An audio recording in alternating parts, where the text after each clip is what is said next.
Well, welcome to the Owatonna Today Show, your community connection since 1991. Today is Friday, the 15th of December of 2017. My name is Pete Connor, your show's host, and we've got a great public information today. We have people from the city. We have Kris Busse and Holly Loken. We're going to talk about the city financing and some other things that have come to play just recently with the budget being approved and such. And then we'll have Superintendent of Schools Jeff Elstad, who will be here to talk about the world's best workforce. So we want you to stay tuned for both of these segments. As always on Friday, we like to highlight our very special sponsors. And our premier sponsors are the City of Owatonna and the Owatonna Public Utilities. Our primary sponsors are Amy Swain Hearing Centers, Anytime Fitness, Little Theater of Owatonna, and the Owatonna Foundation. And our interlude sponsors, the Bremer Bank, Brenda Bednar Mortgage Office, Cedar Valley Services, Carlson Branstad and Company CPAs, ERA Gillespie Real Estate, the Fairview Animal Medical Center, Horizon Eye Care, Owatonna Area Business Development Center, Steele County Historical Society, the Steele County Transitional Housing, the Third Hand Video Productions, Tri-M Graphics, and TPS Insurance. We hope you will support these wonderful sponsors, because if it wasn't for them, we would not be on the air to bring these good programs such as we're having today to you. So say thanks to them when you see them. And if you do have any ideas about people who would be good sponsors, why don't you let us know? Give Leanne a call at 390-5751 and give them a name, and we can take it from there. So thanks to our sponsors. And now we're going to take a quick break to hear from some of those folks, and then we'll be right back with the ladies from City Hall. Stay with us. Hi, I'm Dr. Beth Giltvet. And I'm Dr. Nick Vincelli of Horizon Eye Care. We want you to see what you love and love how you see. We're proud sponsors of the Owatonna Today Show.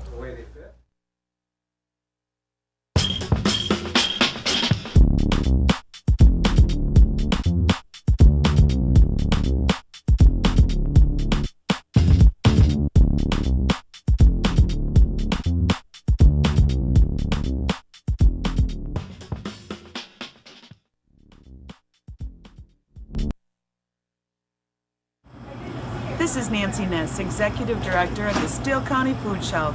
I want to thank you for considering rounding up your purchases at our local Airways Hardware store during the month of December. 100% of your donations will go to benefit those in need during this special time of year. Thank you.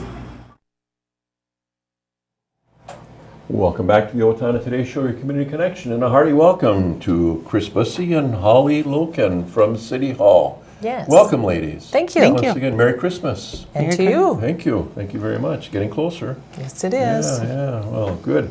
Well, as always, I know you have things to tell us about what's going on at the within the city, not just at City Hall, but we've recently completed the budget. And you've just had the Truth and Taxation hearing. Yes, we have. And so there are some results of that. But before we get to that, Kris, we got to find out about Holly, because Holly is new. She's shiny new. Shiny new. Shiny new person, yes. We're very excited to have Holly join our team.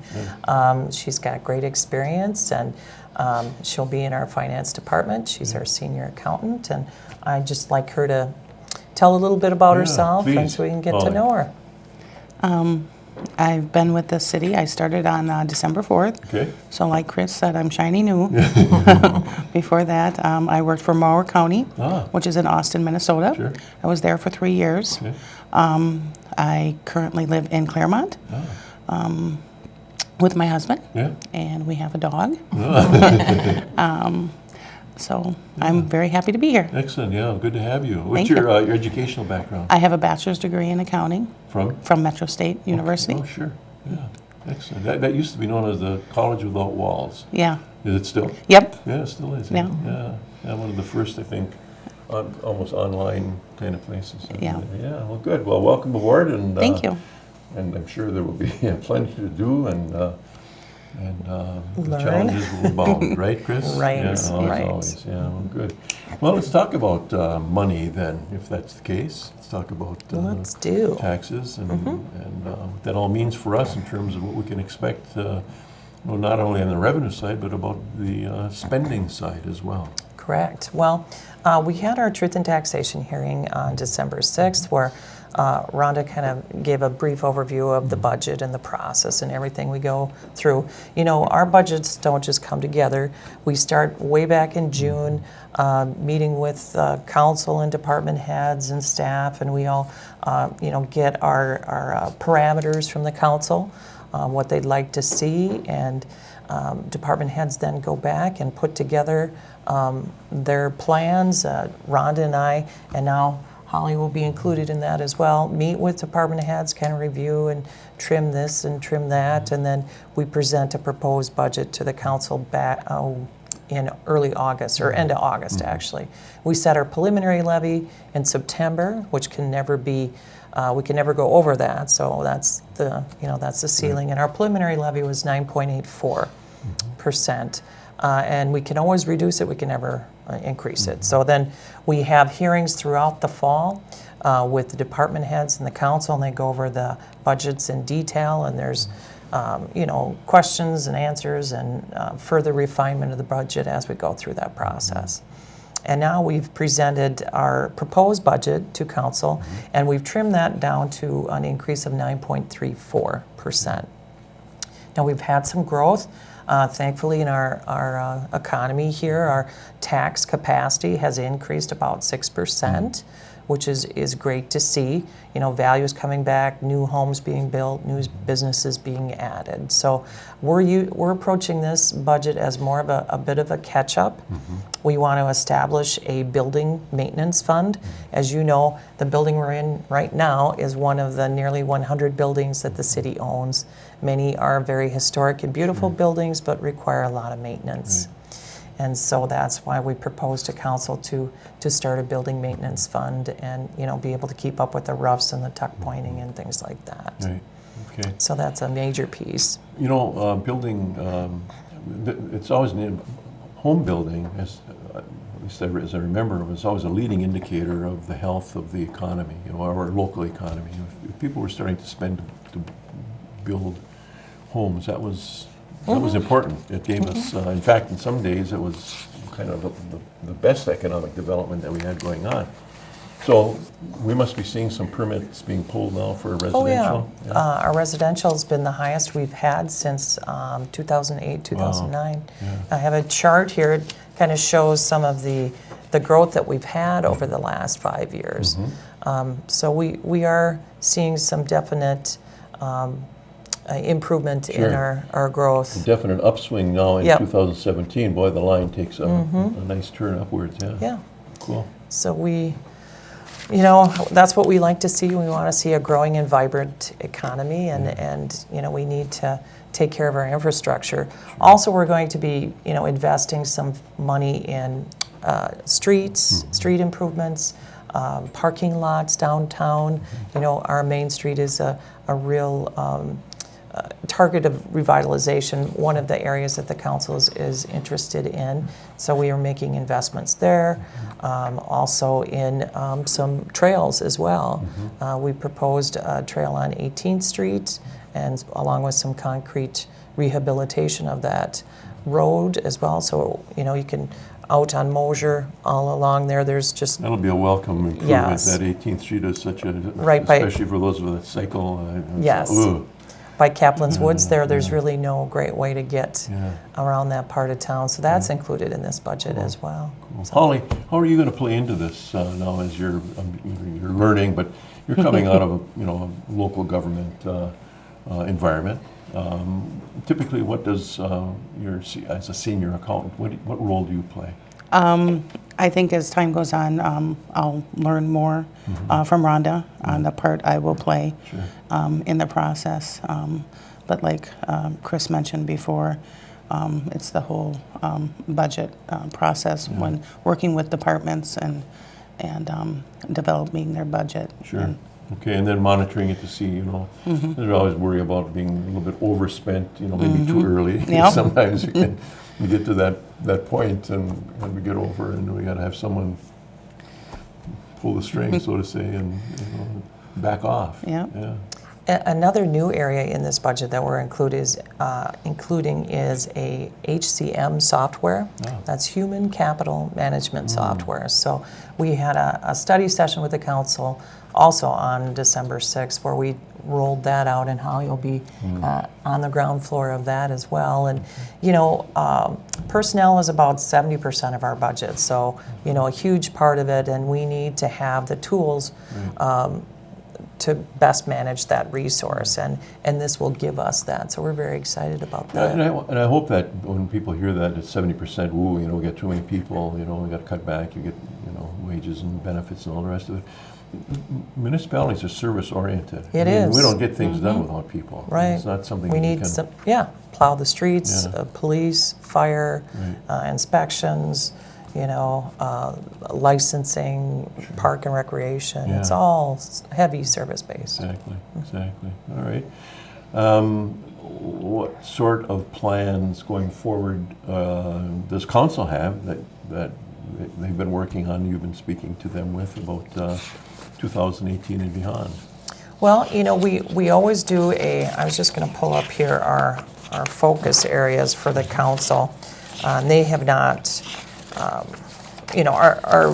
2017 to 2019, our focus areas are right here. It's infrastructure, it's economic vitality, it's quality of life, it's efficient, effective, and economical government. So those are our key focus areas that we'll work on. In February we'll have another strategic planning session where we fine-tune those and look at the plan and the progress that we've made and see if there's any updates or changes that need to be made to that plan. So, and I think it's fair to say that just because we have employees and we have people doing lots of important things does not mean that there's no room for us citizens to come and help with absolutely. lots of volunteering, a lot of opportunities for, because the city is really of us, isn't it? It's of just course. Not, it's all of us, and so we all ought to care about what it is that we're doing. So where there are opportunities for us to step up and to do some things, we got to inquire about that, either through you guys or maybe through the council members and the mayor and so forth. Well, we have boards and commissions that people can serve on and volunteer. There's Leadership Owatonna, where you can learn all about the community, not just the city, but the county and the school and OPU and everything. So there's a number of ways to get engaged. It's good, important for everyone to know that. And, well, good overview. Holly, welcome again. Thank you. And we'll look forward to seeing you back. Kris, as always, nice to have you here. Merry Christmas to you both. And Merry Christmas to you. We'll catch up next time. Sounds good. Thank you for being with us today. We're going to take a quick break for some sponsor messages, and we'll be right back with Super Jeff. So stay with us. Amy Swain Hearing Centers is a proud sponsor of the Owatonna Today Show. I'm Dr. Amy Swain, and I want everyone to hear better. Carbon monoxide is a colorless, odorless gas produced by gas-fired appliances in your home. The state of Minnesota requires that you have a carbon monoxide alarm within 10 feet of sleeping areas in your home. We suggest you have a digital readout carbon monoxide alarm. That way we were able to check and see what the concentration amount was when the alarm went off. This has been a public safety tip from the Owatonna Fire Department. Hi, I'm Betsy Linger from the Owatonna Foundation. Your generosity has made Owatonna a better place to live by benefiting our community, the arts, recreation, and education. Please consider a donation today. The Owatonna Foundation is a proud sponsor of the Owatonna Today Show.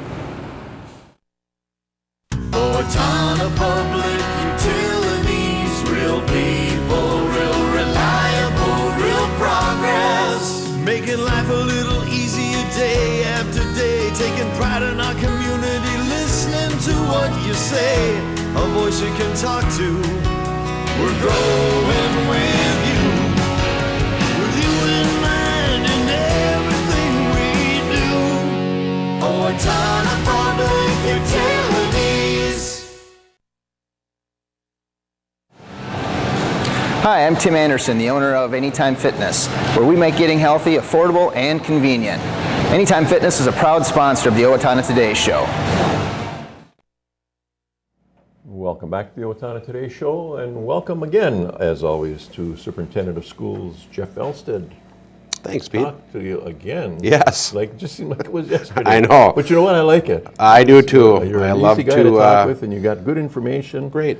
And I think our people who view are to be getting an idea that you got a sense for what's going on. You know, as a kind of a new guy, but Well, you know, strong schools, strong community, and keeping people informed is certainly a way that we want to strengthen our relationship because we need to partner on this effort. Yeah, exactly.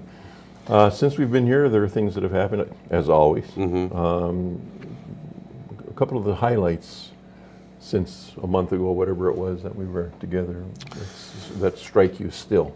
Well, of course, I'd be remiss if I didn't mention it was awfully nice to win a state football championship, and what a great event for our community. And I commented in my article last week in the People's Press that I think the biggest part was just the swell of pride I had as a superintendent when you look at the community backing. I mean, it was a sea of blue. It really was. From goal line to goal line on the bottom level was full of Owatonna fans. And just a great day for our community. You know, and things like that have tails, you know, really positive tails. Exposure for Owatonna High School, exposure for our community, the backing that's there. But also you look at, you know, increased participation in activities. One of the really neat things about it is that not only were these players great athletes, but they're great students. And we were an academic gold winner this year, which means not only is our football program producing talent on the field, but off the field is just as important about how they get work done in the classroom. You know, and that's so in our previous segment with Kris Busse and Holly, the people wanting to come to Owatonna to work, you know, or to live, there's got to be some reason for them to attach to this community. And I think you just have highlighted one of the reasons. And not just because of football or basketball or any of the, you know, but they can sing, they can act, and they're smart. You know, they're learning. You know, I will go to a concert coming up, a winter concert, or attend, and if you look at the personnel and the kids that are in there, they're the same kids you see on the court and on the field. And that's the wonderful thing about our community is that kids are well-rounded, and that's what we want. We want well-rounded kids because when they leave our system, we want them to participate in our community, whether it's in theater, community theater, or they're working, you know, they're doing time with United Way or other sorts of non-for-profits. That's critical about how we raise our kids. You betcha. The ground in our garden, if you want to metaphorize it, has a lot of stuff in it. It does. That is for sure. Yeah, excellent. Well, now let's talk about the workforce of the future. I don't know what it was. What is it? What's it called? Well, in 2013, the Minnesota legislature passed a law which instituted 5 criteria that they call the world's best workforce. Yeah. And, you know, there are lots of pieces within that have value. In fact, it really piggybacks off of what we just discussed, which is we want to create a community of people that are workforce ready. And we call that college and career ready. And so when we think back, though, the beginning of that world's best workforce doesn't start at 9th grade. It starts in preschool. And so laying out those 5 areas, you know, the first area is, are all of our kids ready for kindergarten? And then we proceed to the elementary grades where literacy is such a critical skill for our students that we're measuring, are all of our students literate in 3rd grade? And are they all readers that can start to then progress with their schooling? And then of course we start to recognize that gaps start to exist with our student groups. And so we look at the differences between our students of different race and culture, our students that are affected by poverty and our free and reduced lunch count. So we start to recognize that those gaps exist, and what are we doing to close those gaps so that all of our kids are making progress? And then finally, the other 2 are really related to high school, but again, they begin earlier. One of them is, are all of our kids college and career ready, meaning that they've got all of the skills necessary. If they have college as a choice for them, that they want to go do that. But furthermore, are we giving them valuable, genuine, authentic experiences so that if a career is what they want to go into, that they do that. And lastly, of course, is graduation, that we are striving to have 100% of our students graduate from high school. And we know that a high school diploma in hand is the ticket to the next level. Exactly. Right. You know, with all due respect to other avenues of getting, you know, the GED as an example, the diploma really is, because it talks about achievement. It doesn't just talk about knowledge, you know, it talks about having it, how we got there. Isn't that right? Absolutely. You know, I think the diploma has more value, and we want to create the ability to create more value for the diploma, and that's saying that when you graduate from Owatonna High School, that not only have we prepared you in an achievement way, so academically to know what's needed beyond high school, but I think we're striving towards when you get that diploma that we have given you authentic experiences in our community, in the workplace, so that our students have choices well beyond just maybe going to college, because we recognize that there is a shortage of people going into some of the skilled labor positions and things like that. For some of our students, that's exactly what they'd like to do after high school, and we need to make sure that they're ready for that. Right. You've been a part of the district for more years than you've been superintendent, obviously, and so you've kind of worked your way through. How, in your opinion, how have we been facilitating the world's greatest workforce bullet points, even before it became, you know, something that's novel, I suppose, out of the legislature? Well, we've always put an emphasis on early learning, which is something that we want to continue to do, because there's so much research out there that supports the quality early learning experiences that our students get. And so we're going to continue to nurture that and expand those opportunities so that every one of our children at ages 3 and 4, and even before that, have quality experiences, whether it's in providing daycare training, or they're in some sort of preschool environment, or even within one of the programs we offer with early childhood family education. So I think it starts there. But as we facilitate this, and you know, we've got work to do in a number of different areas. And when I get to the end, one of the things that we're excited about right now is at Owatonna High School, we're looking at more of a career pathways option as we move forward. And so the high school staff right now is busy in conversation talking about that.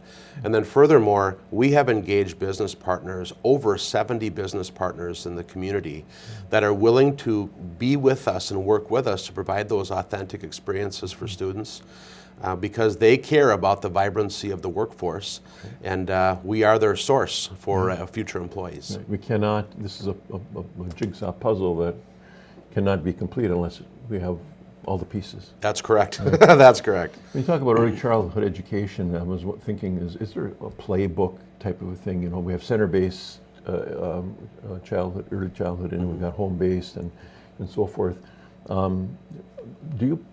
Does the school district work with those people to let them understand what things are important as the kids, you know, move on until they get into one of our elementary schools, let's say? We do, and you know, the nice thing about where we're at is there are choices involved for families. I mean, sometimes families will choose a center-based daycare, sometimes it's a home-based daycare, right up through some of their preschool experiences.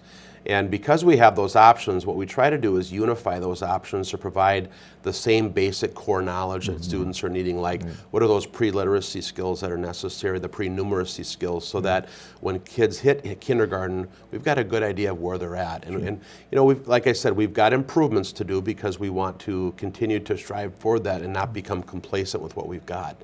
But again, those are the things we're doing to kind of unify and make our efforts so that when kids do hit our kindergarten step, they're all ready for that next step. The board, of course, is the governing body of the local district, but now we have, you know, the state playing into a governance, if you want to say, and of course the feds have been playing into governance with education, public education for quite a long time. What's happening? What happens to the teachers, you know, in the classroom when we have these benchmarks that need to be followed? It's challenging. It's very challenging, because what we end up with is we feel like we're kind of being like taffy in a way. We're being pulled in different directions.